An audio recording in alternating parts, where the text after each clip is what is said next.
Assalamualaikum warahmatullahi wabarakatuh.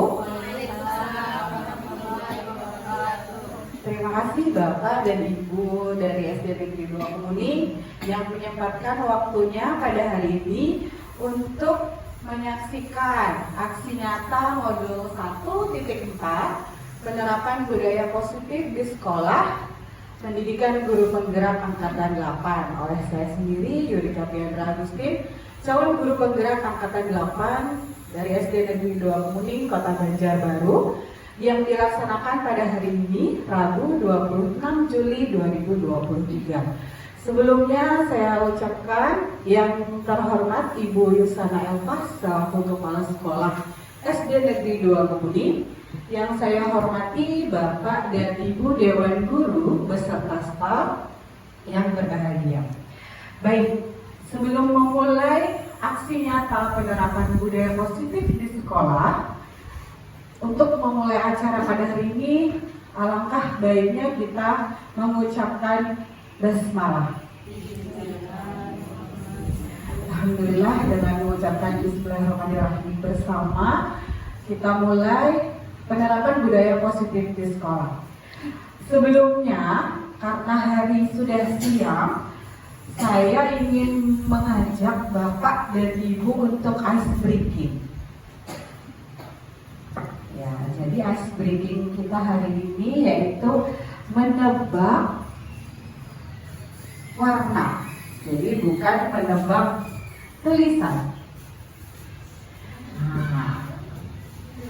Saya ingin melihat fokus Bapak dan Ibu guru supaya otaknya refresh karena seharian sudah mengajar anak murid kita di kelas.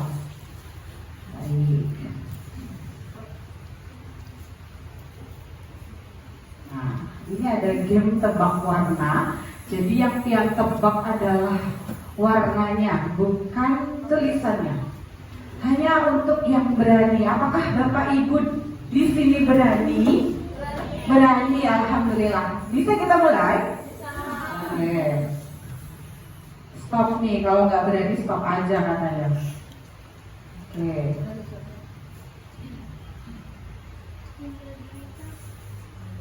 Siap? Ini Bapak Ibu warna apa? Merah, kemudian kuning, hijau, biru. Bukan Bapak Ibu. Cara bermainnya kita menebak warna yang ada pada tulisan, bukan backgroundnya. Nah, karena ini tulisan merah dan juga warnanya merah, berarti kita menebak warna merah, bukan tulisannya. Baik, kita lanjut ya. Kuning, betul. Hijau, biru. Apakah siap selanjutnya? Fokus ya Bapak Ibu. Biru, kuning, biru, merah, biru, hijau, kuning, hijau. Oh, ada yang merah, ada yang hijau. Biru, merah, biru, hijau, kuning, merah. Alhamdulillah. Selamat, ternyata Bapak Ibu cerdas. Memang cerdas karena kita mendidik anak murid kita, nggih. Terima kasih. Baik, kita lanjutkan. Nah, kita masuk kepada materi pada hari ini, yaitu konsep inti dari budaya positif. Itu ada perubahan paradigma belajar, disiplin positif, motivasi perilaku manusia, kebutuhan dasar manusia, posisi kontrol guru, keyakinan kelas, dan segitiga restitusi. Masuk pada materi yang pertama, yaitu perubahan paradigma belajar. Pembelajaran paradigma baru memfokuskan murid sebagai pusat dalam kegiatan pembelajaran, yang artinya pada kurikulum merdeka yang telah kita lakukan saat ini, itu kita sudah berpusat kepada murid. Jadi kalau paradigma yang dulu itu teacher center atau berpusat pada guru. apa yang dikatakan guru itu harus dituruti oleh anak-anak. Betul tidak Bapak Ibu? Jadi apa yang Bapak dan Ibu guru bilang, anak murid harus mengikuti. Namun pada paradigma yang sekarang itu lebih berpusat kepada murid. Memiliki prinsip diferensiasi yang artinya adalah murid belajar sesuai dengan kebutuhannya, yang sesuai dengan teori psikologi modern untuk mewujudkan murid dengan profil pelajar Pancasila.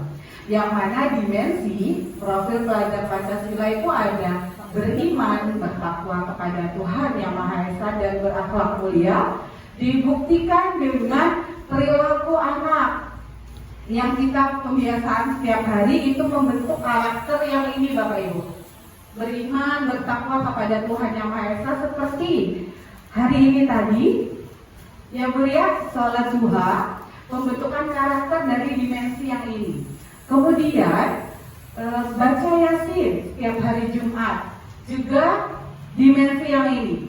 Kita infak setiap hari Jumat mengajarkan anak-anak karakter ini yang dibangun. Beriman, bertakwa kepada Tuhan Yang Maha Esa dan berakhlak mulia. Kemudian ada berkebinekaan global.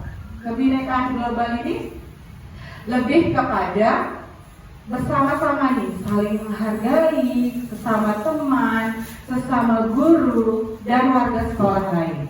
Kemudian bergotong royong. Bergotong royong di sini artinya bukan bersih-bersih aja. Misalnya gotong royong membersihkan kelas atau sekolah, tapi lebih berfokus kepada kerjasama antar siswa, kerjasama antar siswa dengan guru, kerjasama antara guru dengan guru. Jadi artinya di sini adalah berkolaborasi. Kemudian diharapkan dengan paradigma yang sekarang, anak-anak itu kreatif Bapak Ibu. Sekarang metode penyampaian pembelajaran itu tidak hanya di kelas, bisa melalui smartphone anak-anak. Misalnya mengirim tugas melalui Google Form, itu menunjukkan kekreativitasan anak-anak pada mengikuti zaman sesuai dengan kodrat alam dan kodrat zamannya. Kemudian bernalar kritis. Anak-anak sekarang kenapa dimasukkan dimensi ini ke paradigma yang baru? Karena anak-anak dituntut untuk berpikir kritis. Bukan apa yang guru sampaikan terus dapat jawabannya dari Bapak Ibu guru, tapi anak itu banyak diberikan pertanyaan pemantik di buku. Jadi dia itu disuruh berpikir dulu sebelum menjawab. Kalau di kurikulum Merdeka pasti ada pertanyaan pemantik sebelum memasuki tema yang akan dipelajari. Nah, itu dimensi ini yang dikuatkan. Kemudian mandiri. Diharapkan anak-anak mandiri baik itu untuk diri sendiri maupun untuk dia di kelas dengan teman ataupun dengan gurunya. Sampai di sini ada yang ingin ditanyakan atau dilanjutkan Bapak Ibu? Lanjut, baik. Nah, ternyata ada miskonsepsi tentang teori kontrol. Jadi teori kontrol, kalau Bapak Ibu guru yang dulu menganggap ilusi guru mengontrol murid, bahwa kalau murid saya bilang jangan, pasti dia bilang iya, tapi di lain kesempatan tidak menutup kemungkinan dia akan berbuat kesalahan. Misalkan anak-anak, dia ada yang, salah satu anak di kelas kita ada yang terlambat, kemudian guru merasa bisa mengontrol murid dengan cara, besok kamu harus datang tepat waktu ya. Baik Bu, tapi di dalam diri dia itu tidak ada motivasi untuk memperbaiki kesalahannya. Jadi kasih guru ini berpikir kalau dia bisa mengontrol murid, padahal dia cuma bisa mengucapkan, tapi di dalam hatinya dia belum ada motivasi dalam diri untuk berubah. Misalnya besok bisa terlambat lagi nih kalau nggak ada ibu guru. Hari ini dimarahin misalnya, tapi besok pas ibunya nggak ada, si anak bisa loh mengulangi lagi. Jadi di sini ada miskonsepsi atau perbedaan persepsi atau pemahaman tentang teori kontrol. Kemudian ilusi bahwa orang dewasa memiliki hak untuk memaksa. Ayo kamu ikut ibu, contohnya. Ayo kamu ikut bapak. Ayo dong sapu. Bahwa kita nih sebagai guru kan lebih dewasa ya bapak ibu daripada anak-anak. Nah, kamu itu murid ibu. Ayo, kamu harus nurut apa kata ibu. Nah, jadi tidak dari dalam diri anak bapak ibu yang merubah dia untuk melakukan sesuatu. Kemudian ada ilusi bahwa semua penguatan positif efektif dan bermanfaat. Contohnya dengan bujukan atau rayuan. Nah, besok kalau kamu rajin datang sekolah, ibu kasih reward untuk kamu. Ternyata dia dari situ tidak ingin terlambat karena ingin dapat reward. Sedangkan tidak ada dalam dirinya untuk berubah, memperbaiki diri. Jadi meskipun penguatan positif, tapi belum tentu dia efektif atau bermanfaat. Nah, kemudian selanjutnya ilusi bahwa kritik dan membuat orang merasa bersalah dapat menguatkan karakter. Belum tentu loh Bapak Ibu, anak yang kita ajarkan dengan bentakan, dengan perintah itu bisa menguatkan karakter dia. Bahkan bisa membuat anak itu trauma, bisa membuat anak malah lebih memperburuk kesalahan dia, memperburuk perilaku dia. Nah, itu ada beberapa miskonsepsi tentang teori kontrol. Nah, kemudian bagaimana sih merubah paradigma stimulus respon kepada pendekatan teori kontrol? Katanya nih, kebutuhan kita sama kata stimulus respon. Ternyata kata teori kontrol, kebutuhan setiap anak itu berbeda. Makanya ada yang namanya pembelajaran diferensiasi sesuai dengan kebutuhan siswa. Kemudian di stimulus respon, semua orang melihat hal yang sama. Jadi misalnya kepala ulun nih, pemikiran saya nih sama tentang ini. Tapi pada kenyataannya di teori kontrol, setiap orang memiliki gambaran yang berbeda. Saya dengan Bu Rahmi pasti punya gambaran yang berbeda tentang masa depan sekolah ini, ya kan? Jadi tidak semua orang melihat hal yang sama seperti kita. Jadi setiap orang tuh pasti memiliki gambaran berbeda, sama halnya dengan siswa-siswa kita. Nah, kemudian pada stimulus respon, kita mencoba mengubah orang agar berpandangan sama dengan kita. Ternyata tidak bisa Bapak Ibu. Kita berusaha memahami, kita loh yang berusaha memahami pandangan orang tuh, bukan orang yang harus memahami persepsi diri kita. Tapi pada teori kontrol, kita yang harus memahami pandangan orang lain. Kemudian pada stimulus respon, perilaku buruk dilihat sebagai suatu kesalahan. Padahal kesalahan yang dikata guru tadi mungkin memiliki tujuan. Anak-anak nih terlambat atau dia lari-lari di dalam kelas. Guru melihatnya sebagai kesalahan. Tapi bagi anak mungkin tujuan dia ingin melepaskan rasa kebebasan dia. Dia bosan di dalam kelas Bapak Ibu. Dia ingin bebas. Saya ingin belajar loh sambil bermain. Kenapa tidak boleh? Guru mungkin banyak melihat sebagai suatu kesalahan. Namun pada teori kontrol, semua perilaku kita, bahkan anak-anak itu pasti memiliki yang namanya tujuan. Pada stimulus respon, orang lain bisa mengontrol saya. Kenyataannya, hanya kita sendiri yang dapat mengontrol diri kita. Betul apa tidak Bapak Ibu? Misalnya nih, ada ibu kepala sekolah menyuruh saya melaksanakan suatu tugas. Bisa saja saya menolak, karena yang bisa mengontrol diri saya hanya saya sendiri. Tapi apalah daya, pada stimulus respon, karena saya ini hanya guru dan beliau kepala sekolah, bisa mengontrol saya. Nah, gitu. Tapi pada teori kontrol, kita sebenarnya yang hanya bisa mengontrol diri sendiri. Meskipun di dalam hati itu bergejolak nih, saya tidak mau, tapi tidak bisa ternyata. Kemudian ada stimulus respon, saya bisa mengontrol orang lain. Ternyata pada teori kontrol, kita tidak bisa mengontrol orang. Kamu mau saya suruh, belum tentu yang lain mau. Yang satu minta bantuan, belum tentu yang lain mau menolong. Nah, itu pada teori kontrol. Kemudian pemaksaan ada pada saat bujukan gagal. Pada teori kontrol, kolaborasi dan konsensus menciptakan pilihan-pilihan baru. Kemudian pada stimulus respon, model berpikir menang atau kalah, sedangkan teori kontrol model berpikir menang-menang. Nah, ini menurut Stephen R. Covey, bila kita ingin membuat kemajuan perlahan, sedikit-sedikit, ubahlah sikap atau perilaku kita.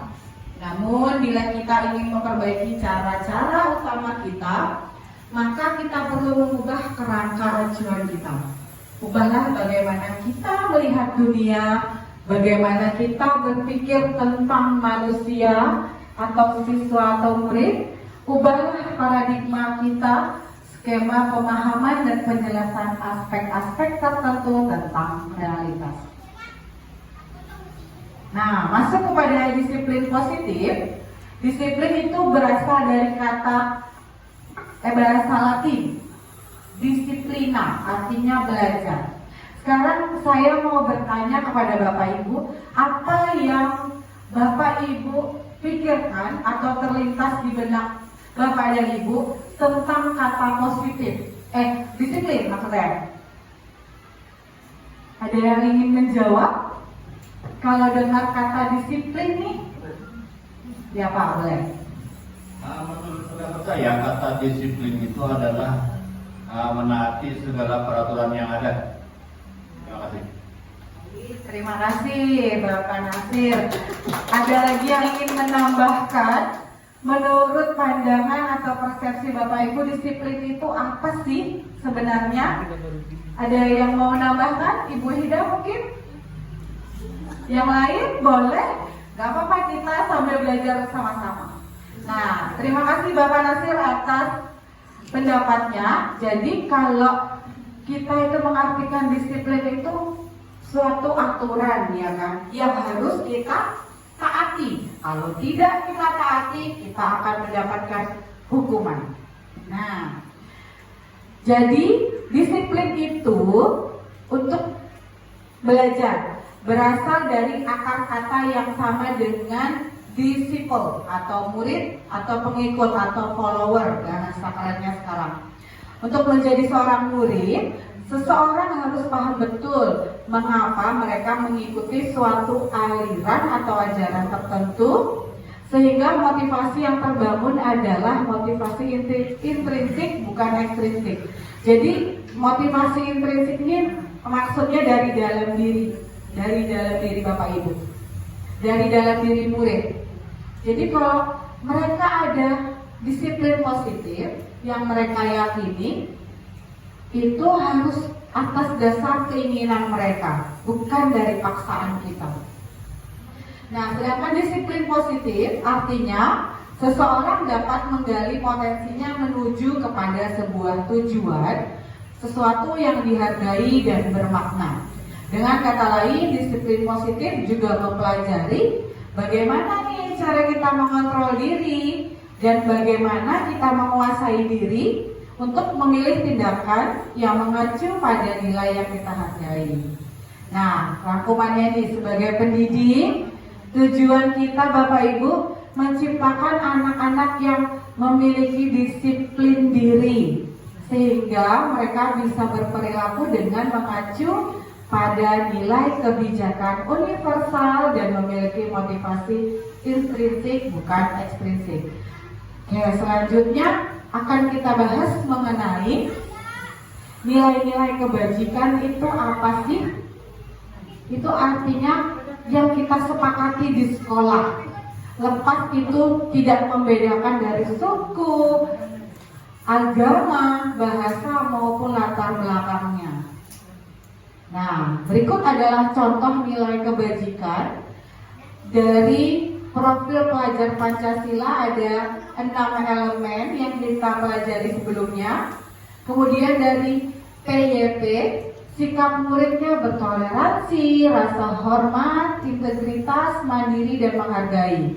Sedangkan yang dari petunjuk seumur hidup dan keterampilan hidup, dapat dipercaya, lurus hati, pendengar yang aktif, tidak merendahkan orang, memberikan yang terbaik dari diri. Sekarang saya mau bertanya Bapak Ibu, adakah nilai-nilai kebajikan ini di sekolah kita?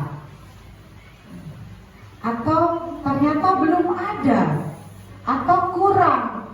Artinya kita harus menambahkan nilai-nilai kebajikan di sekolah kita agar menciptakan murid yang berperilaku baik dan berkarakter yang baik.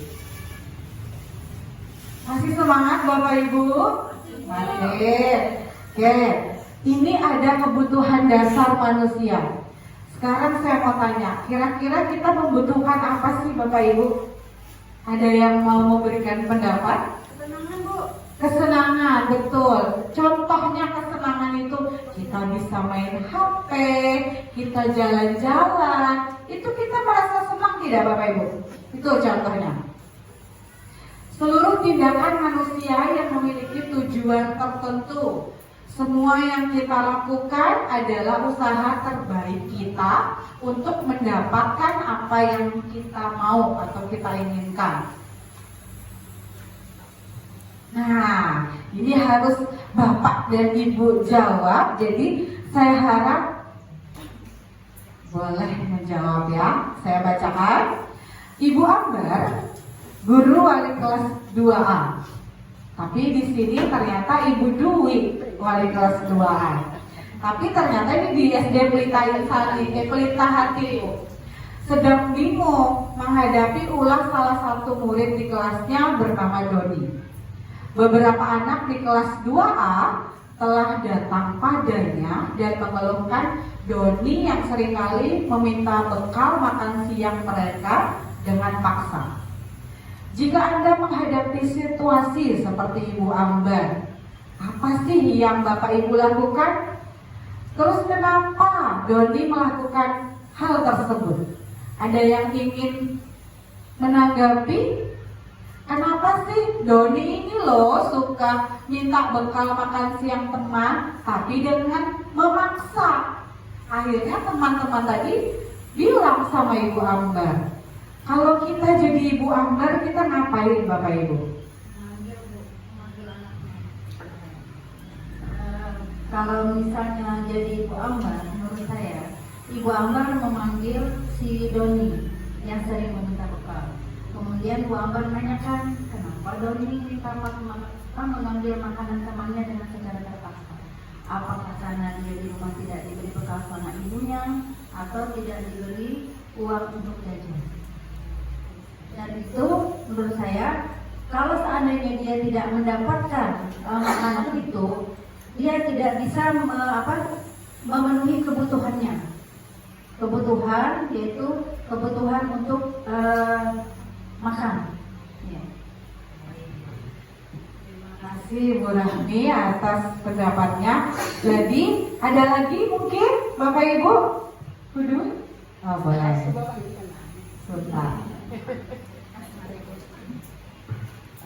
Terima kasih. Kalau saya jadi Ibu Ambar mungkin seperti ini. Mungkin kurang lebih dengan Kurangni.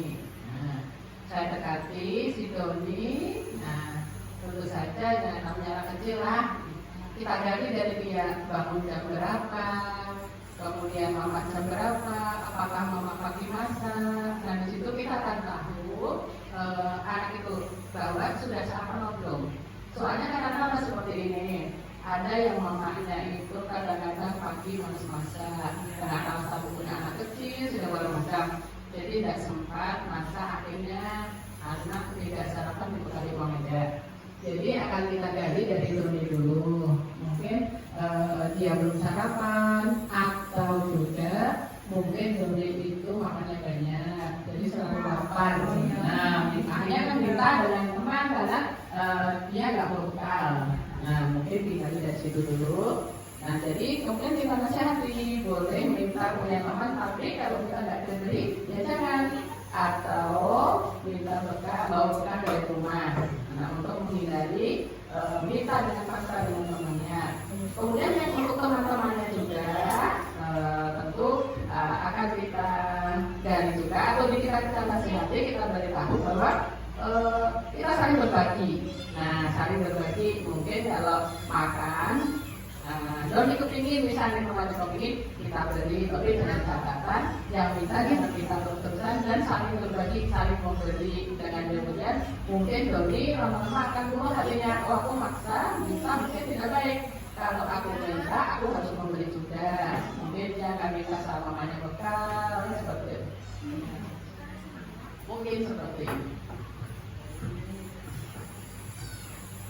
Terima kasih jawaban Ibu Wali kelas 2A. Tapi yang ini Bu Ambar yang memberi tanggapan tadi Ibu Dwi Handayani. Jadi betul sekali Bapak Ibu, anak-anak tidak usah anak-anak Bapak Ibu, kita nih juga punya kebutuhan. Kalau melihat dari Doni ini, dia itu tidak dibekali sepertinya, bekal sama orang tua. Dia minta punya teman, mungkin bekalnya itu beda dengan temannya. Punya dia cuma nasi sama mie, punya temannya ada nuggetnya, ada sosisnya, atau ada ayam goreng tepung. Jadi dia pengen minta. Mungkin juga seperti kata Ibu Dwi, bekalnya kurang. Jadi dia kepingin punya temannya, masih ada rasa lapar di dalam dirinya. Betul seperti kata Ibu Rani tadi, kenapa Doni itu melakukan hal tersebut? Ingin memuaskan diri, karena dia masih lapar. Kebutuhan akan makannya itu masih besar. Jadi dia memaksa teman-teman, memaksa minta bekal temannya. Apakah ada jawabannya di slide selanjutnya? Nah, ternyata tidak ada. Saya jelaskan mengenai 5 kebutuhan dasar. Jadi, kebutuhan dasar kita sebagai manusia itu ada 5, yaitu bertahan hidup. Contohnya tadi, kebutuhan akan makan. Apakah kita bisa bertahan hidup Bapak Ibu hanya minum saja atau senang dengan suami atau istri saja tanpa makan? Tidak bisa. Jadi kebutuhan bertahan hidup ini lebih bersifat ke fisiologis. Selain makan, ada juga kasih sayang dan rasa diterima. Ini contohnya seperti murid di kelas. Mungkin ada beberapa anak di kelas yang kurang terperhatikan oleh kita. Misalnya dia suka menyendiri di pojokan atau suka menangis di kelas. Akhirnya dia kekurangan nih kebutuhan kasih sayang dan rasa diterimanya. Kemudian ada kebebasan. Ada anak di kelas saya terutama, dia itu tidak terlalu suka untuk belajar di dalam kelas. Dia itu lebih suka bebas belajar di luar. Mungkin akan dilakukan nanti asesmen supaya dia bisa mengikuti gaya belajarnya, karena gaya belajar ada 3 ya Bapak Ibu, auditori, visual, dan kinestetik. Jadi mungkin dari situ anak-anak ini kebutuhan dasar kebebasannya itu belum terpenuhi. Kemudian kesenangan. Nah, kesenangan ini berinteraksi dengan Bapak Ibu, ini saya senang. Jadi kebutuhan saya ini terpenuhi. Berteman itu juga kebutuhannya kesenangan. Terus ada penguasaan. Nah, contohnya Bapak Ibu, kalau penguasaan, ada nggak murid Bapak Ibu yang suka ngikutin ke kantor? Nah, banyak. Jadi merasa, apalagi kalau anak murid sudah datang ke kantor, ibu atau bapak gurunya mengikuti apa kata anak, Bu ayo ke kelas, padahal jam istirahat masih berlangsung, dan ibunya atau bapaknya ikut tuh ke kelas. Artinya anak-anak bisa menguasai kita sebagai guru. Jadi kebutuhan mereka akan penguasaan itu terpenuhi. Ibunya ikut sama aku ke dalam kelas, berarti ibu suka sama aku nih. Jadi dia kebutuhan dasar penguasaan ini terpenuhi.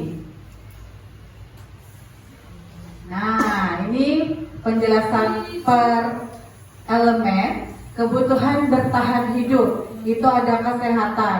Pasti kita perlu kesehatan kan Bapak Ibu. Tidak mungkin kita hadir di sekolah di acara saat ini kalau kita tidak sehat.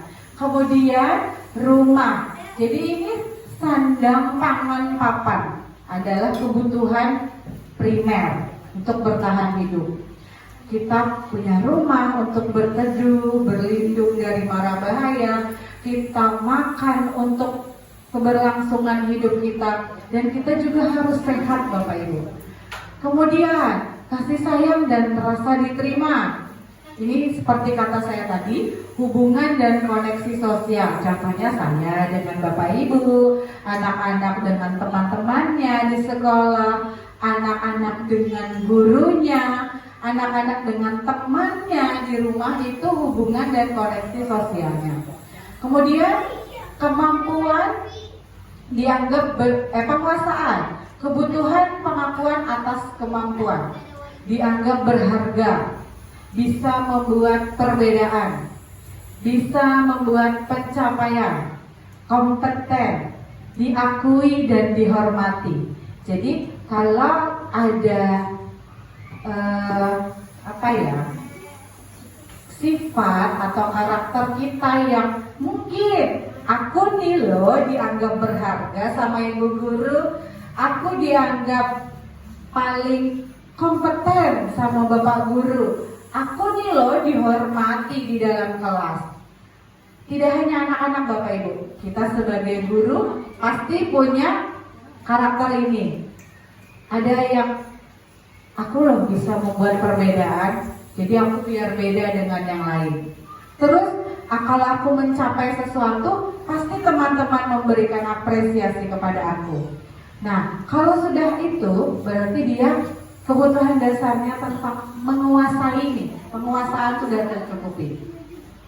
Kemudian kebebasan, kemandirian, otonomi, memiliki pilihan dan mampu mengendalikan arah hidup seseorang. Seperti kata saya tadi, ada anak yang tidak betah belajar dalam kelas, dia ingin belajar di luar sambil bermain.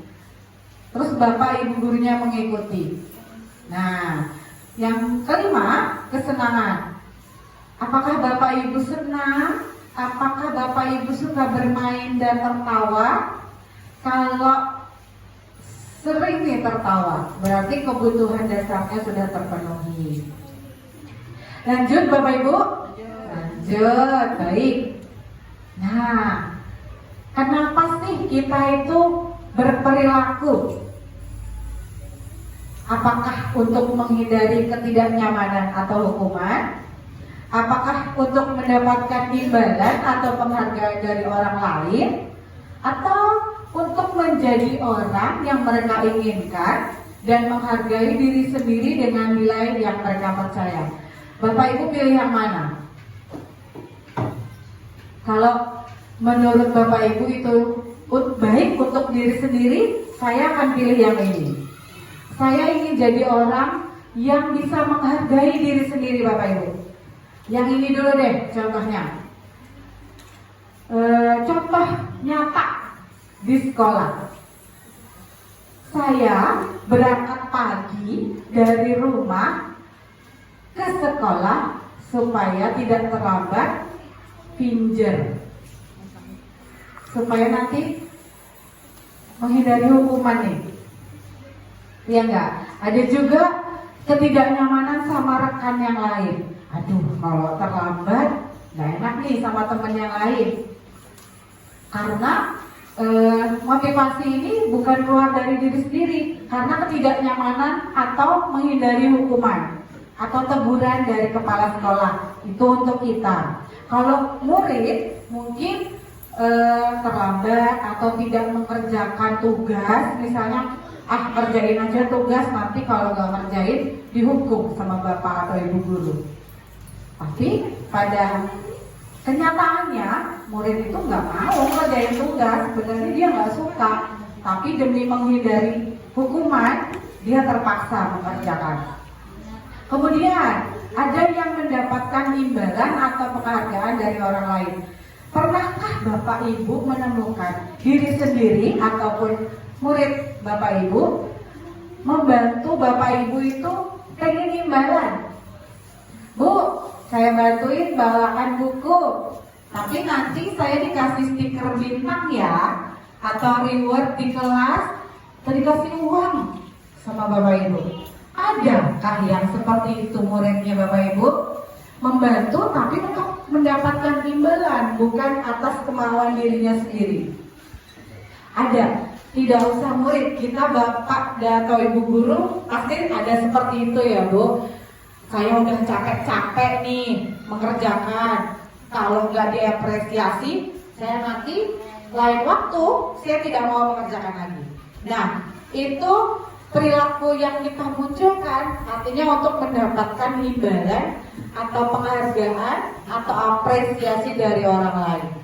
Tapi ada juga nih yang ini, karena kalau dari kasus yang berangkat pagi supaya tidak terlambat nih saya ataupun Bapak Ibu yang lain, karena menghargai diri sendiri. Contohnya, saya kalau datang lebih awal bisa menyapa murid di sekolah, atau tidak sempat sarapan di rumah bisa sempat sarapan di sekolah sebelum melaksanakan pembelajaran di kelas. Nah, itu dari motivasi untuk menghargai diri sendiri. Nah, ada istilah hukuman, konsekuensi, dan restitusi. Adakah Bapak Ibu yang pernah mendengar istilah restitusi? Atau belum pernah? Belum, baik. Hukuman itu bersifat tidak terencana atau tiba-tiba. Anak atau murid tidak tahu apa yang akan terjadi dan anak tidak dilibatkan. Contoh kasus anak yang terlambat. Kamu nyapu, satu kelas full, teman yang piket tidak boleh membantu. Itu hukuman karena tiba-tiba dia menerima. Dia tidak dilibatkan dalam hukuman ini.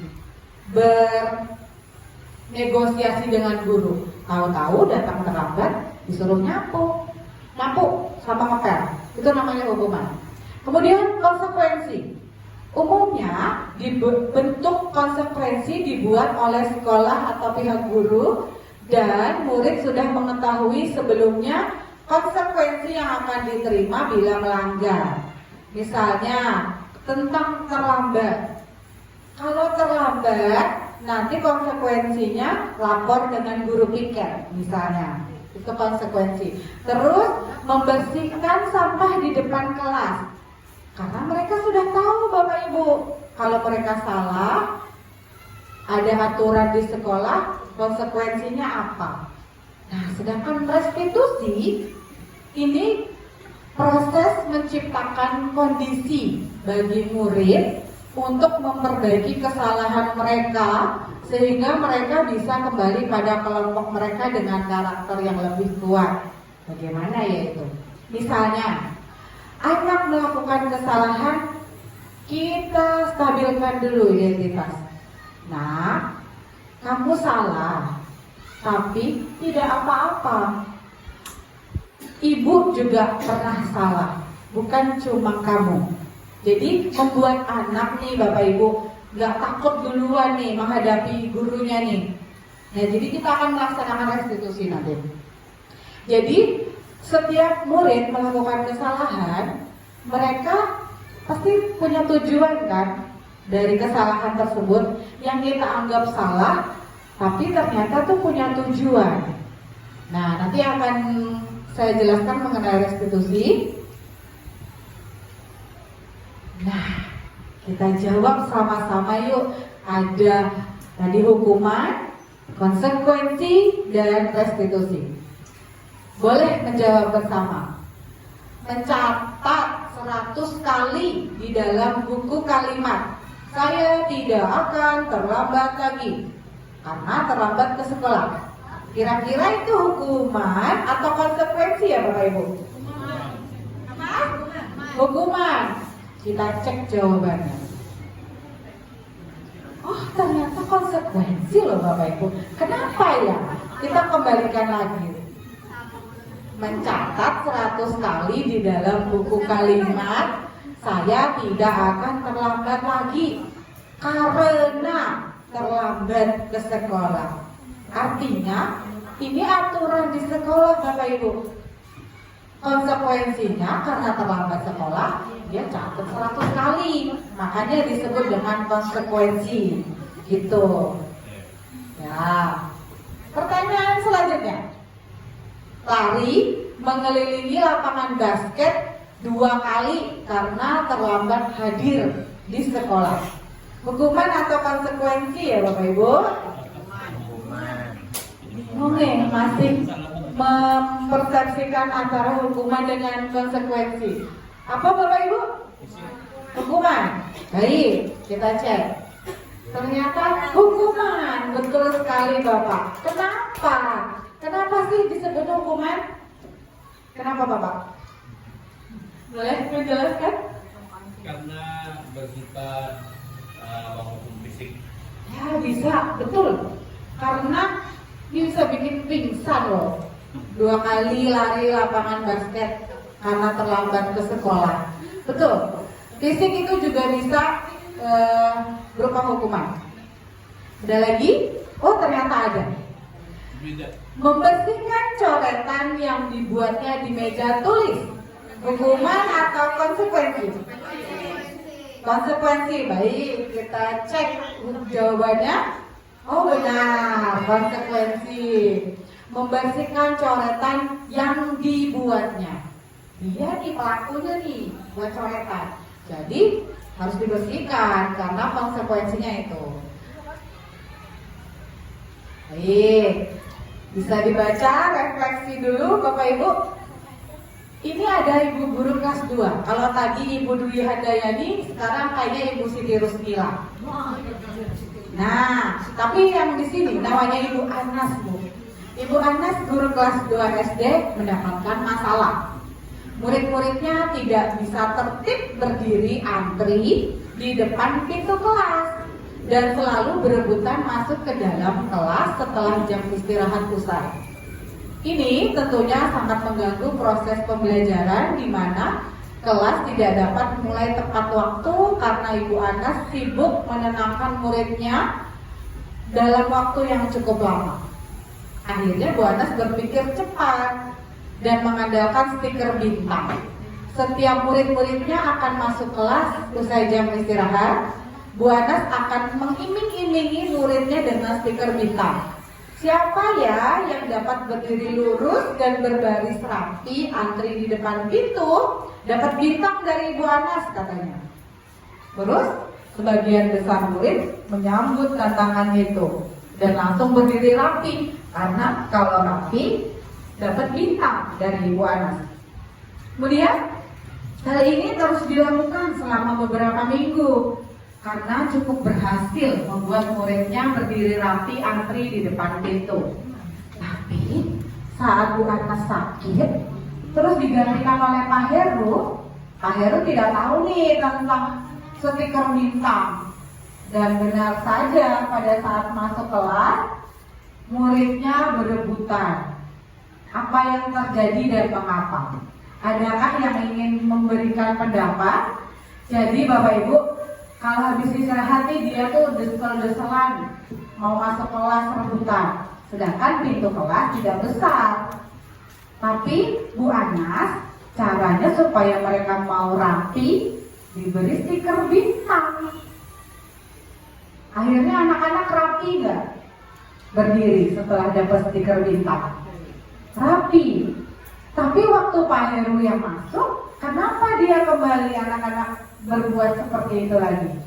Artinya anak-anak itu melakukan hal tersebut tidak dari dalam hati mereka, tapi ingin mendapatkan penghargaan, betul, atau imbalan.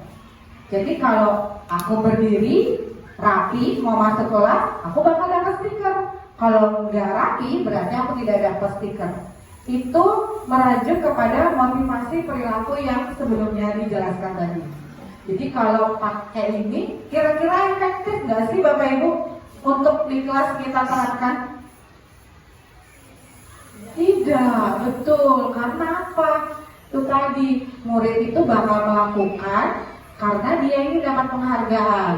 Sedangkan kita ingin menumbuhkan nih karakter di dalam dirinya, betul, karakter diri supaya bisa menghargai diri sendiri nih, tanpa harus karena hukuman atau karena penghargaan. Saya melakukan ini atas dasar kemauan saya sendiri, gitu. Nah, ternyata guru itu punya posisi kontrol. Yang pertama, penghukum. Kedua, pembuat rasa bersalah. Tiga, teman.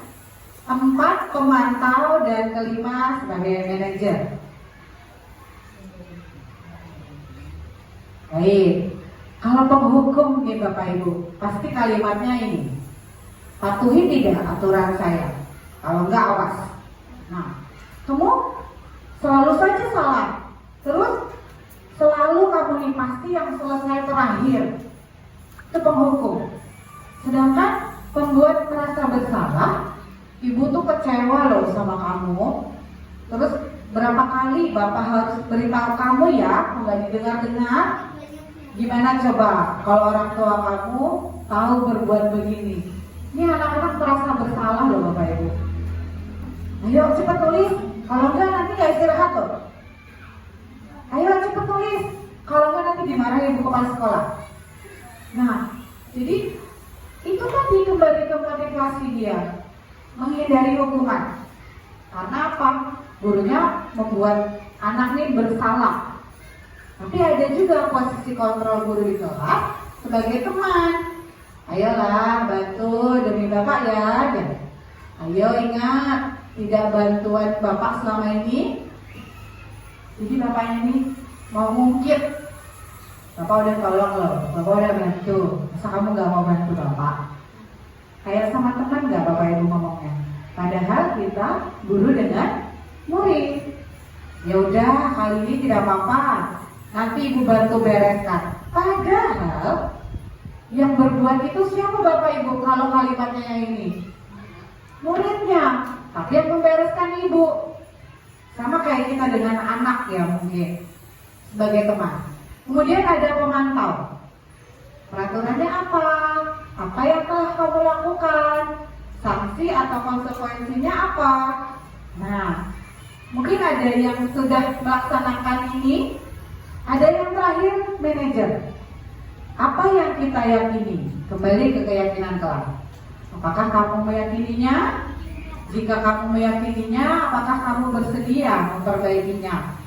Jika kamu memperbaiki ini, hal ini menunjukkan apa tentang dirimu? Kemudian, apa rencana kamu untuk memperbaiki hal ini? Dari kelima posisi kontrol guru, kira-kira yang paling baik untuk kita implementasikan di kelas yang mana ya Bapak Ibu? Sebagai apa? Manajer. Kita melaksanakan yang tadi namanya restitusi, menstabilkan identitas anak, kemudian memvalidasi tindakan dia yang salah, kemudian menanyakan keyakinan kelas yang mereka sepakati saat awal ajaran baru. Tapi tidak tentu loh Bapak Ibu, kita bisa jadi manajer. Di lain kesempatan kita juga bisa menjadi teman. Ya, kita juga bisa menjadi pemantau. Tergantung dengan situasi dan kondisinya. Oke, selanjutnya.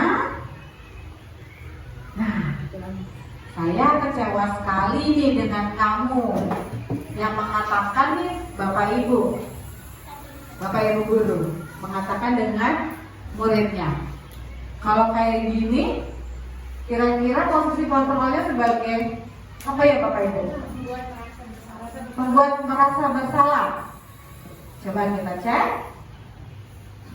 Ya, betul sekali Bapak Ibu. Saya kecewa dengan kamu. Akhirnya murid ini, aduh, Bapak Ibunya kecewa sama saya. Saya merasa bersalah nih. Kemudian, ada lagi, Ibu kejar aku karena Ibu guru sayang aku. Teman, tapi kebutuhan apa nih yang mereka perlukan? Apa? Kasih sayang. Coba kita cek. Oh betul sekali. Karena tadi ada penguasaan, kasih sayang, kebutuhan, bertahan hidup, penguasaan, kesenangan. Jadi si murid tadi, Ibu kejar aku karena Ibu guru sayang sama aku.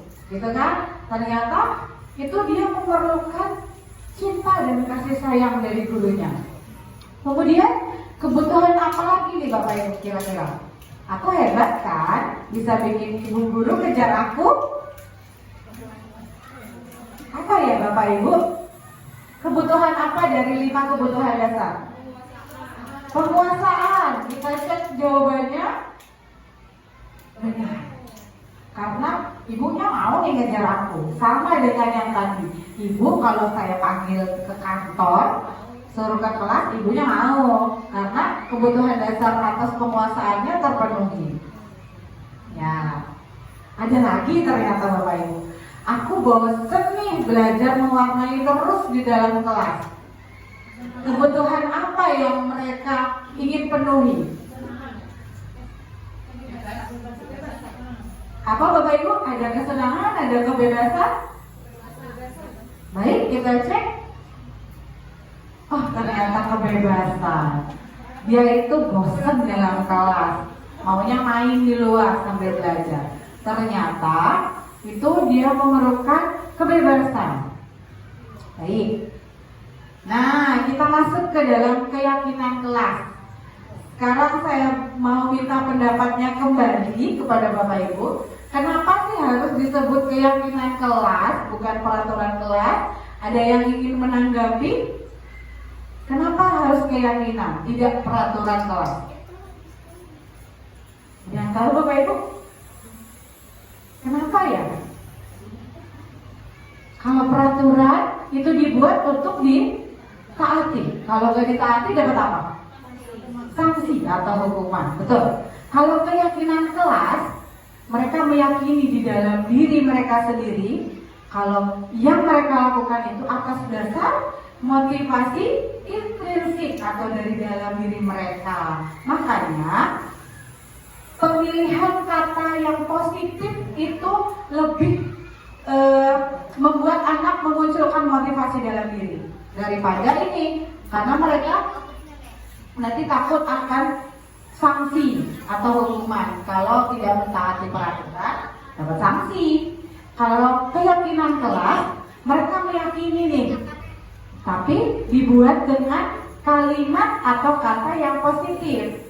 Kalau peraturan, kira-kira ada kata atau kalimat apa ya Bapak Ibu? Jangan, betul. Tidak boleh, dilarang. Dilarang membuang sampah sembarangan. Kalau membuang sampah sembarangan, didenda. Kalau membuang sampah sembarangan, dihukum. Beda halnya dengan keyakinan kelas yang bertuliskan buanglah sampah pada tempatnya. Kemudian jagalah kebersihan. Beda, jangan mengotori kelas. Terus tidak boleh berkelahi di dalam kelas. Peraturan kelas. Keyakinan kelasnya bagaimana Bapak Ibu? Saling menghargai, saling menyayangi, saling menghormati. Jadi pemilihan kata itu berpengaruh terhadap perilaku yang akan muncul dari dalam diri siswa kita. Bapak Ibu siap melaksanakan keyakinan kelas? Ya, jadi yang di kelas masih bertuliskan peraturan kelas mungkin bisa diganti dengan keyakinan kelas, dengan kalimat-kalimat yang positif. Tuh. Nah, pembentukan keyakinan kelas ini bersifat abstrak daripada peraturan, lebih rinci dan konkret. Keyakinan kelas berupa pernyataan-pernyataan universal. Nah, dibuat dalam bentuk kalimat atau kata yang positif, terus tidak terlalu banyak nih, jadi mudah diingat dan dipahami oleh semua warga di kelas, termasuk ibu atau bapak gurunya. Keyakinan kelas sebaiknya dapat diterapkan di lingkungan tersebut. Jadi disesuaikan bapak ibu dengan lingkungan sekolah kita, lingkungan kelas kita. Kemudian semua warga kelas hendaknya ikut berkontribusi dalam pembuatan keyakinan kelas lewat kegiatan curah pendapat. Jadi Bapak Ibu bikin keyakinan kelas itu berembuk dengan muridnya. Jangan membuat sendiri. Meskipun kalimatnya sudah positif, sudah bagus. Buanglah sampah pada tempatnya, saling menghargai, saling menyayangi. Tapi dibuat sendiri-sendiri. Ajaklah murid untuk berkontribusi di dalamnya. Meskipun mereka kelas 1, mereka bisa kok diajak diskusi. Karena pemikiran setiap anak itu berbeda-beda. Nah, kemudian bersedia meninjau kembali keyakinan kelas dari waktu ke waktu. Ini maksudnya efektifkah tidak di dalam kelas yang kita jalankan keyakinan ini? Kalau misalnya terlalu berat, boleh ditiadakan. Atau lebih sederhana lagi bahasanya, gitu. Nah, masuk ke segitiga restitusi yang saya jelaskan sebelumnya, ada menstabilkan identitas. Jadi segitiga restitusi ini proses untuk menciptakan kondisi untuk murid memperbaiki kesalahan mereka, sehingga mereka bisa kembali pada teman-teman atau kelompok mereka dengan karakter yang lebih kuat. Contohnya, segitiga restitusi ini ada 3 tahapan, yaitu pertama, menstabilkan identitas. Setiap orang pasti pernah melakukan kesalahan. Betul apa tidak Bapak Ibu? Betul. Tidak hanya murid, kita sebagai guru pun pasti pernah melakukan kesalahan. Sewaktu kita menjadi murid pun kita juga pernah melakukan kesalahan. Kemudian, kamu bukan satu-satunya kok yang pernah melakukan kesalahan ini. Jadi, buat anak itu nyaman dulu. Meskipun dalam sudut pandang kita dia melakukan kesalahan, tapi kita stabilkan dulu identitas agar dia mau curhat, bahasanya, mau berkata dengan jujur kenapa dia melakukan hal itu. Kemudian baru kita validasi tindakan yang salah. Kita yakinkan betul tentang apa yang membuat dia melakukan itu. Kenapa sih kamu pasti punya alasan kenapa melakukan hal itu. Betul Bapak Ibu, kita melakukan sesuatu hal pasti punya alasan kan? Sama dengan murid. Kemudian adakah cara yang lebih efektif untuk mendapatkan apa yang kamu butuhkan?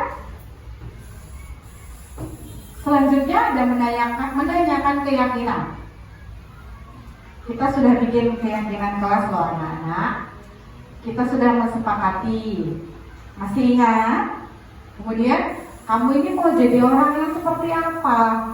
Jadi menanyakan keyakinan. Jadi muncul dari dalam dirinya Bapak Ibu. Baik. Nah, menstabilkan identitas. Ini contoh-contoh kalimatnya. Berbuat salah itu gak apa-apa kok. Tidak ada manusia yang sempurna. Saya juga pernah melakukan kesalahan seperti itu. Kita bisa menyelesaikan ini. Bapak Ibu tidak tertarik mencari siapa yang salah, tapi ingin mencari solusi dari kesalahan ini.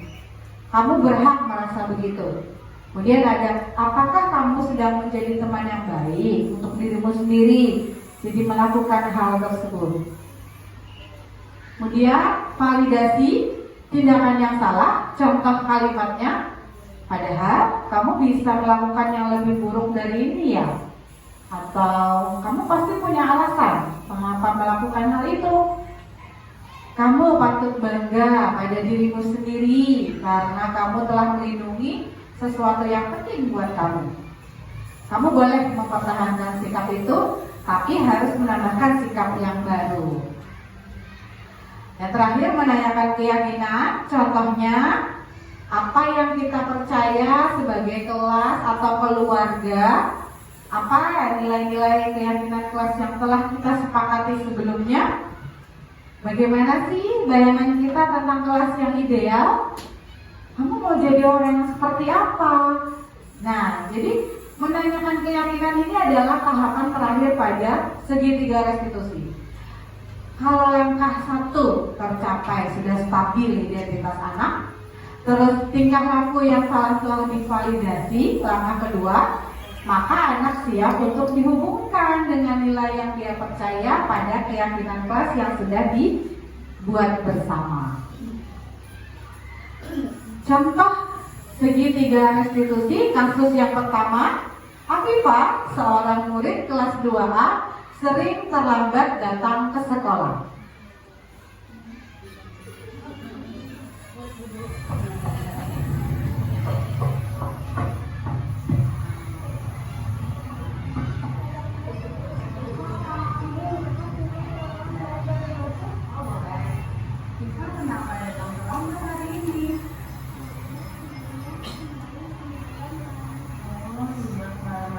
Ini bangun jam berapa? Jam 7. Kita tahu kan kalau ke sekolah harus datang jam berapa? Iya, tahu jam 7.30 kan? Iya.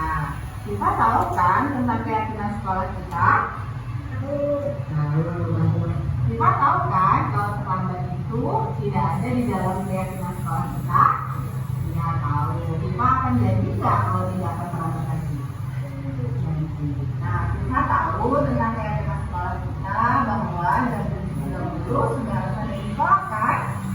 Ya, karena hari ini kita datang jam 8, artinya kita terlambat. Nah, untuk mempertanggungjawabkan kesalahan kita pada hari ini, kira-kira kita mau bertanggung jawab seperti apa? Oke. Nah, kita sudah minta maaf, kita berjanji ya untuk tidak terlambat lagi ke sekolah. Kita yakin kan dengan keyakinan sekolah kita? Yakin. Oke, terima kasih Viva. Baik Bapak Ibu, itu adalah kasus yang pertama sewaktu saya mempraktikkan demonstrasi kontekstual segitiga restitusi. Jadi si Afifah ini ceritanya sering terlambat, meskipun pada kenyataannya siswa ini tidak seperti itu. Tapi dia masuk ke dalam kelas, ceritanya ini di kelas. Kemudian saya melakukan praktik segitiga restitusi. Saya stabilkan dulu identitas. Kenapa Viva terlambat datang ke sekolah? Kemudian saya validasi tindakan yang salah. Viva tahu kan kalau itu tindakan yang salah? Tahu, kata dia. Terus bagaimana menanyakan itu apakah ada di keyakinan kelas? Tidak ada. Jadi keyakinan kelas itu datangnya tepat waktu. Jadi kalau terlambat artinya tidak ada di dalam keyakinan. Selanjutnya ada kasus yang kedua. Siva, seorang murid kelas 2B, ternyata sering buang sampah di Bapak Ibu sembarangan.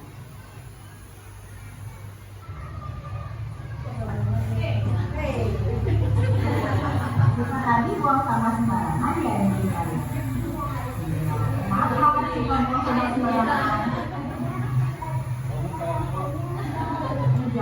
Siva sering ya buang sampah sembarangan. Oke, nggak apa-apa. Setiap orang punya salah, ibu kita juga punya salah. Tapi lain kali jangan diulang lagi ya. Kita tahu kan tentang keyakinan sekolah kita. Tahu bahwa membuang sampah harus gimana? Tempat sampah. Lain kali jangan diulang lagi ya Siva. Ya, untuk mempertanggungjawabkan kesalahan Siva harus apa? kelas. Dan yang paling pertama apa? Minta maaf. Kita yakin kan dengan keyakinan sekolah kita? Yakin. Jadi tidak diulang lagi ya. Oke, terima kasih Mak. Nah, itu adalah kasus yang kedua, Bapak Ibu. Jadi, dia ini buang sampah sembarangan. Padahal keyakinan kelas, buanglah sampah pada tempatnya. Tapi alasan dia ini tempat sampahnya jauh. Padahal dia lewat loh, tempat sampahnya tinggal buang gitu. Tapi alasan dia itu tempat sampahnya jauh. Tapi setelah saya stabilkan identitas dan divalidasi tindakan yang salah, dia mau mempertanggungjawabkannya. Dia bilang mau membersihkan kelas dan meminta maaf, berjanji tidak akan mengulangi hal tersebut. Jadi itu Bapak Ibu, setiap yang kita pandang itu salah di mata kita sebagai guru, belum tentu loh mereka ini melakukan itu dengan sengaja. Mungkin punya tujuan seperti dibahas yang sebelumnya. Kenapa dia melakukan ini? Ternyata alasannya tempat sampahnya jauh. Nah, alasannya itu. Jadi jangan buru-buru melabeli anak kamu salah, kamu harus dihukum.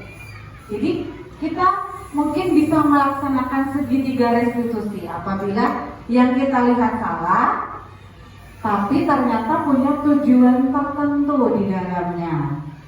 Baik, kita lanjutkan. Nah, ini contoh kemarin saya membuat keyakinan kelas.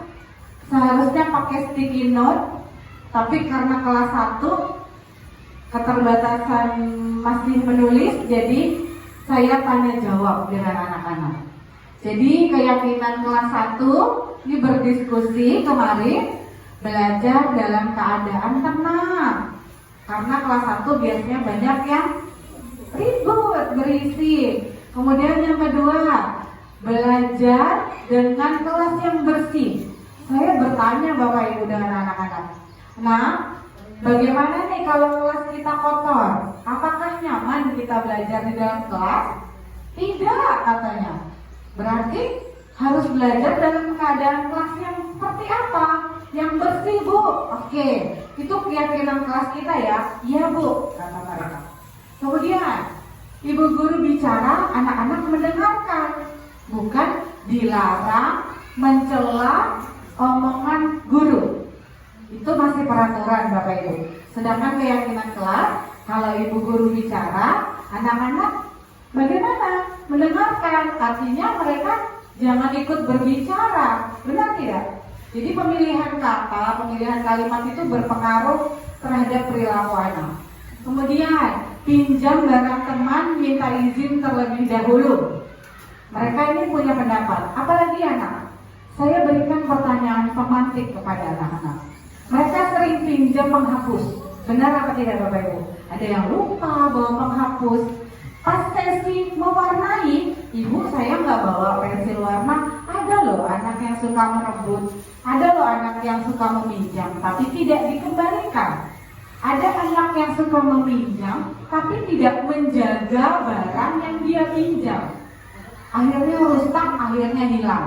Jadi ada keyakinan kelas, kalau pinjam barang, izin dulu, kemudian dikembalikan dan bergantian. Anak kelas 1 biasanya rebutan Bapak Ibu. Mungkin anak-anak Bapak Ibu juga sama.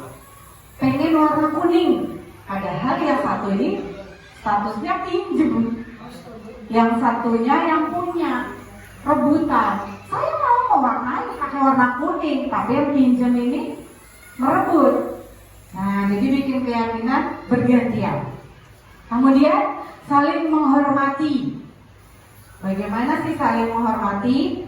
Kalau bicara tidak saling mengejek, saling menyayangi, dan menghormati. Kemudian saling menghargai. Izin kalau ke toilet. Kemudian jaga kebersihan dan ketertiban. Tolong menolong. Budayakan antri. Serta yang terakhir, ucap tolong, maaf, dan terima kasih.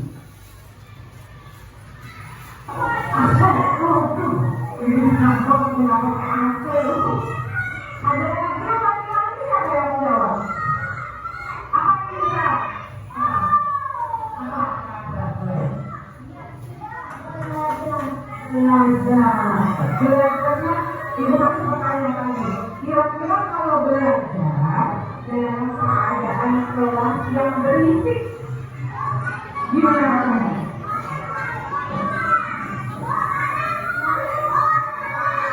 Berisik ya Bapak Ibu.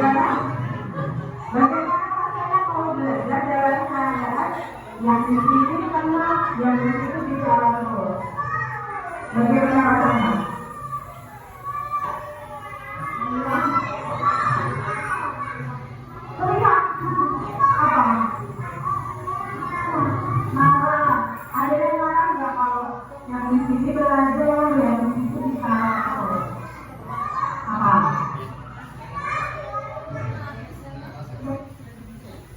Jadi Bapak Ibu, kita menghargai pendapat yang mereka keluarkan. Meskipun mereka kelas 1, tapi mereka bisa kok diajak diskusi. Meskipun jawabannya itu random, jawabannya itu nggak jelas menurut kita. Bagaimana ya keadaan kelas itu kalau belajar tuh yang berisik? Ada yang bilang teriak tadi jawabannya. Terus ada yang jawab belajar. Jadi mereka itu ada yang belum paham dengan kalimat yang saya sampaikan. Tapi saya sederhanakan lagi. Untuk itulah diberikan pertanyaan pemantik kepada anak. Gimana nih kalau belajar kelasnya kotor? Kira-kira nyaman tidak? Tidak katanya. Berarti harus apa? Bersih. Nah jadi muncullah keyakinan kelas tadi. Terima kasih Bapak Ibu atas materinya yang hari ini saya sampaikan. Mungkin sebelum saya tutup, adakah yang ingin memberikan umpan balik atau refleksinya pada hari ini?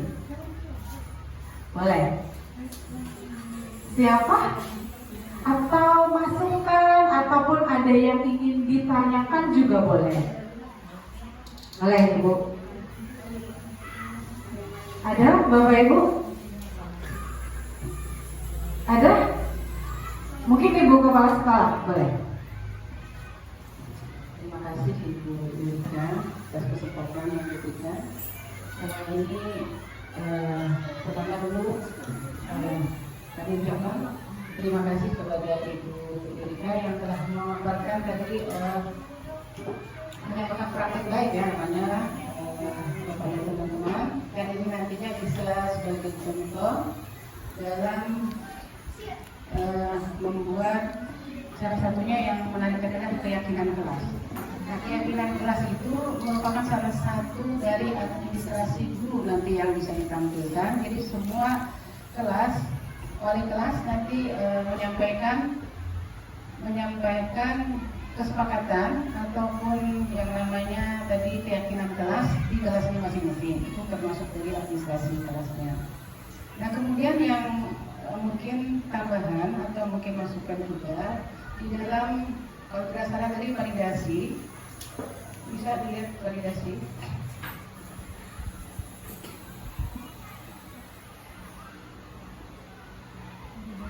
Mungkin kita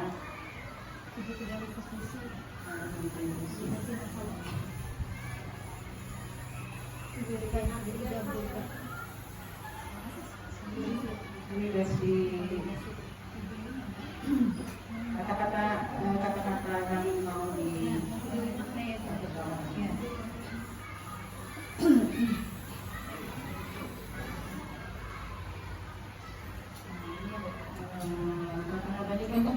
contoh kata-katanya, contoh kalimat.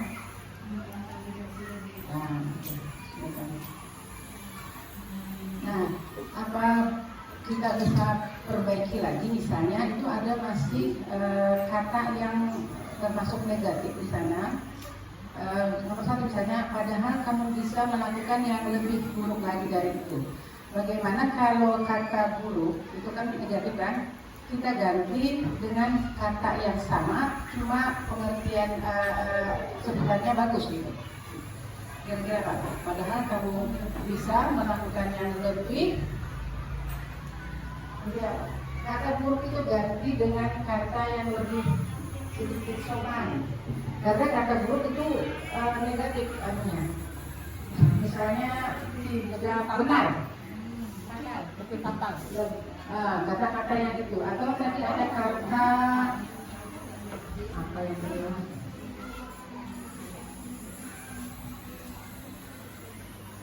Ada kata salah. Nah, itu pasti kata yang negatif. Jadi dianggap tidak benar gitu. Jadi sedikitnya kita ubah katanya aja. Katanya itu sudah luar biasa bagus. Nah, jadi padahal kamu bisa melakukan artinya lebih dari itu. Cuma kata buruknya itu kita ganti maksudnya. Karena kata buruk masih kata yang negatif. Itu maksudnya. Kita cari kata yang bagus kemudian mengganti kata yang buruk ini. Dan itu buruk itu bisa jadi apa namanya? Kata padanya apa? Cuma jangan kata buruk ini. Bagus yang mana? Nah, kalau ada salah kita ganti dengan tidak benar misalnya. Nah, itu kata-katanya aja. Kalau bisa juga kita ganti. Dengan adanya melihat dipaparkan oleh Ibu Lika tadi dengan segitiga ada sesuatu namanya masih asing di Jakarta. Nah, artinya nantinya untuk guru yang namanya pimpin segala macam itu berlaku di sini. Tidak ada lagi dengan cara Ibu Lika tadi mencontohkan bagaimana pemecahan masalah bagi anak atau bagi orang anak tadi. Dengan anak tidak merasa bersalah, luar biasa itu tadi. Jadi dengan hati dia sendiri bisa merubah yang semestinya kesepakatan ini ada. Jadi di kesepakatan dia kembali mengkaji di kesepakatan awal tadi. Nah, supaya dia mengingatkan terus. Nah, luar biasa di sini. Jadi tidak ada di sekolah itu yang sebenarnya tidak baik, tidak baik, mungkin bukan tidak baik, karena semua sudah dilaksanakan seperti yang dicontohkan Ibu Lika. Ini luar biasa sekolah. Dengan adanya kurikulum Merdeka ini luar biasa terbantu sekali kita. Jadi kemarin juga yang seperti Ibu Rasmi katakan yang mengalir itu dengan cara asesmen itu bisa kita atasi dengan situ kan anak ini yang audio, ini yang visual dan sebagainya. Itu juga terbantu kita walaupun mungkin kita di dalam studi ini masih belajar. Jadi dengan melihat secara garis besar semua masalah itu kayaknya tidak ada. Semua masalah itu kayaknya tidak ada. Jadi semua dapat kita atasi dengan cara itu tadi, dengan cara kita kesepakatan yang sudah ada kita itu pun dari siswa sendiri ya, dari siswa sendiri yang menemukan apa-apa yang ada di kelasnya pada waktu itu. Nah, jadi kita lakukan kesepakatan. Jadi semua anak bisa mematuhinya. Nah, mungkin itu yang bisa masukan dari Ibu Lika dan juga luar biasa. Kita sekali lagi tepuk tangan untuk Ibu Lika. Luar biasa. Terima kasih. Silakan. Terima kasih Ibu Yusana Eva selaku Kepala Sekolah. Mungkin teman-teman yang lain ada ingin menambahkan atau memberikan umpan balik atau mau menjawab pertanyaan lagi atau yang lain menambahkan. Ada? Ataukah mengantuk Bapak Ibu? Gak apa-apa, tetap semangat ya Bapak Ibu. Semoga kita bisa terus menjalin kolaborasi di sekolah, menciptakan atau menumbuhkan karakter yang baik untuk anak didik kita semua. Mari kita bersama-sama bekerja sama, kita munculkan elemen dari profil pelajar Pancasila tadi. Kita sudah menerapkan yang mana tadi Bapak Ibu? Salat duha, infak setiap Jumat, kemudian baca yasin. Itu dimensi profil pelajar Pancasila yang beriman, bertakwa tadi sudah muncul. Ya, kita bisa tambahkan yang lain, kita munculkan yang lain. Bagaimana anak itu menjadi kreatif, kemudian mandiri. Kita satu kata. Ya, bernalar kritis. Nah, untuk itu banyak di buku Kurikulum Merdeka pertanyaan pemantik. Mengapa saya di slide ini menayangkan pertanyaan pemantik? Supaya Bapak Ibu bernalar kritis sama seperti murid kita. Nah, baik. Terima kasih Bapak Ibu atas waktunya hari ini. Semoga Bapak dan Ibu sehat terus dan kita bisa bersama-sama berkolaborasi memajukan sekolah kita yaitu SD Negeri 2 Kemudi. Sebelum mengakhiri acara pada hari ini, marilah kita membaca hamdalah. Alhamdulillahirrahmanirrahim. Untuk itu saya tutup. Terima kasih Bapak Ibu. Wassalamualaikum warahmatullahi wabarakatuh.